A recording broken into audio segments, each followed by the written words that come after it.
Amici e amiche appassionati d'arte, un caro saluto. Questa volta parleremo di uno dei capolavori della pittura del Novecento.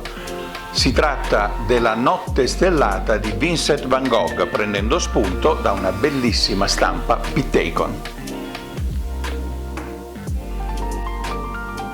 Come noto, Vincent van Gogh potremmo dire che non ci stava molto con la testa. Era matto. I matti funzionano molto bene, soprattutto al cinema, nei racconti, creano un mito. La cosa importante è che però il matto stia lontano, cioè che uno lo veda là, non sia qua e allora va tutto bene.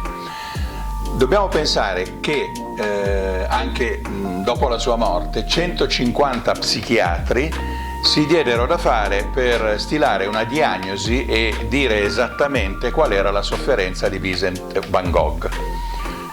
30 diagnosi, una che contraddiceva l'altra, quindi in definitiva non potremo mai sapere esattamente che cosa lo affliggeva. Possiamo dire che sicuramente era sofferente. Per questo motivo Vincent nel 1889 si trovava nel manicomio di Saint-Rémy-de-Provence. Questo manicomio era ricavato da un vecchio monastero e dobbiamo ammettere che chi dirigeva questo manicomio, questo posto, era un po' avanti perché ha consentito a Van Gogh di dipingere, quindi di trasformare la sua stanza da degente in un vero e proprio atelier, dove Van Gogh aveva i suoi colori, le sue tele, i suoi pennelli e poteva dipingere liberamente. Dalla sua camera, in questo manicomio, Van Gogh una sera vide la notte stellata, così come può capitare a noi, e ne rimase talmente emozionato ed avvinto che gli venne l'idea di dipingere un quadro e scrisse testualmente che lui voleva fare un ritratto, ma non di una persona, ma dei pensieri, dell'anima, delle emozioni che lo attraversavano in quel momento. Certo, Van Gogh aveva bisogno del contatto con la realtà, cercava la realtà, un po' come gli impressionisti che dipingevano in plein air, ma per motivi diversi.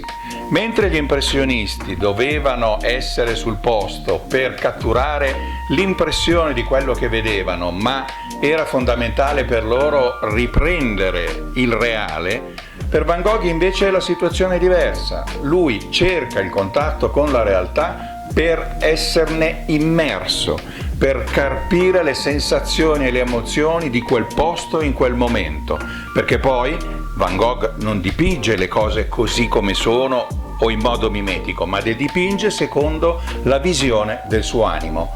Tant'è vero che non in questo caso, ma nel caso di un altro dipinto notturno, Van Gogh, per poterlo dipingere, si fissò 4 candele sul cappello per poter appunto dipingere di notte, perché altrimenti non avrebbe visto la tela.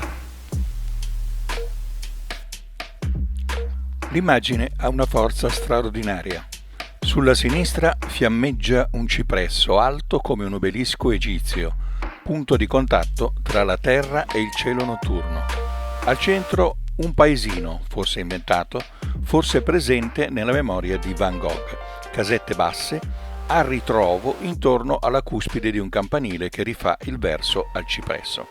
Cielo e terra cantano la stessa canzone. Il movimento è lo stesso.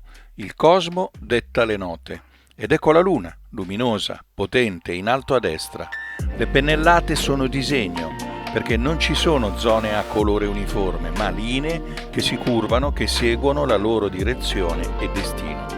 Il contrasto tra il blu cobalto e oltremare, che sono i toni della notte, con i gialli indiano e di zinco, creano quell'atmosfera rarefatta che tutti noi conosciamo quando siamo immersi in una notte stellata, ma che solo Vincent riesce a raccontare così, colore su tela. Infinito gira, crea vortici e coinvolge così tanto il pittore da sfiorare la paura, lo smarrimento. Gira anche in testa e nell'animo di quest'uomo così piccolo e senza riparo davanti all'immensità del cosmo. Possiamo definire questa l'opera di un matto? Sicuramente no. Van Gogh era sì sofferente, ma aveva attimi di lucidità e attimi di sofferenza, ma quando Van Gogh dipinge di sicuro è lucido. Forse non tutti sanno che Van Gogh aveva letto centinaia di libri, aveva tradotto una Bibbia in 3 lingue, francese, tedesco, inglese, e in più nelle lettere che lui scrisse al fratello Teo, che sono più di 640, hanno visto, hanno ravvisato, hanno trovato più di 200 citazioni letterarie in 4 lingue.